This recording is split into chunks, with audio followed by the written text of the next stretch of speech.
CM Revanth Reddy ఆడవాళ్లతో మాట్లాడినప్పుడు నోరు అదుపులో పెట్టుకోవాలని మాజీ మంత్రి సబితా ఇంద్రారెడ్డి వార్నింగ్ ఇచ్చారు.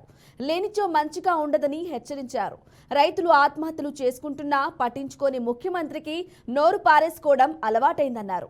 రంగారెడ్డి జిల్లా మహేశ్వరం నియోజకవర్గంలో గలనంది హిల్స్ చౌరస్తాలో జరిగిన సమగ్ర అభివృద్ధి బీఆర్ఎస్ తోటే సాధ్యం కార్యక్రమంలో ఆమె పాల్గొన్నారు.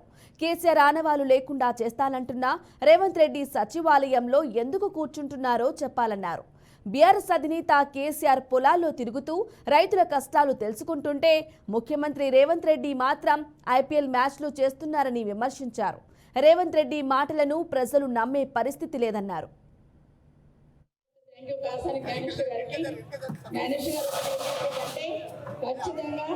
బీజేపీ వాళ్ళు కాంగ్రెస్ వాళ్ళు ఓడిపోబోతున్నారు కాబట్టి ఏదో ఒక రకంగా ఇష్యూ డైవర్షన్ కోసం ఏం చేసిండు నిన్న తప్పకుండా నేను చెప్పాలి.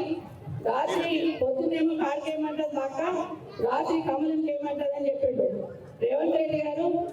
ఆడవాళ్ళ గురించి ఆడపిల్లల గురించి మాట్లాడుతున్నప్పుడు కొంచెం జాగ్రత్తగా మాట్లాడాలి. ఎందుకంటే ఇది రెండోసారి. గద్దోలు అయినప్పుడు డీకే అయినా కానీ పండబెట్టి తొక్కుకుంటా పోతాను మాట్లాడినాం. రెండవది రోజు రాత్రి ఒక మాట పొద్దున ఒక మాట మాట్లాడుతుందన్న మాట ఏదైతే మాట్లాడినావో దయచేసి ఆడబిడ్డల గురించి మాట్లాడుతున్నప్పుడు జాగ్రత్తగా మాట్లాడు. నిక్కచ్చిగా పనిచేస్తున్న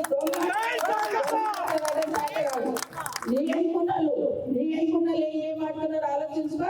అన్నిటికీ ఎందుకు రేవంత్ రెడ్డి గారి కొండ విశ్వేశ్వరరెడ్డి గెలవాలని కోరుకుంటున్నాడు. బీజేపీలో గెలిపించాలని ఆయన జాబా పడుతున్నాడు. అది రాష్ట్రంలో అందరికీ తెలుసు. నిజంగా ఈరోజు ఆడబిడ్డల్ని మాట్లాడుతున్నప్పుడు మాట్లాడిన మాటలు అంతమేమొస్తుందని దయచేసి కనీసం ఇంటికి పోయి మా మద్దతులు అన్నాడు. ఎందుకంటే అక్క అన్నావు కదా, నా మద్దతులకు ఏం చెప్తుందో మరొకసారి ఆడబిడ్డల గురించి మాట్లాడేటప్పుడు జాగ్రత్తగా మాట్లాడమని రాష్ట్ర ముఖ్యమంత్రి గారికి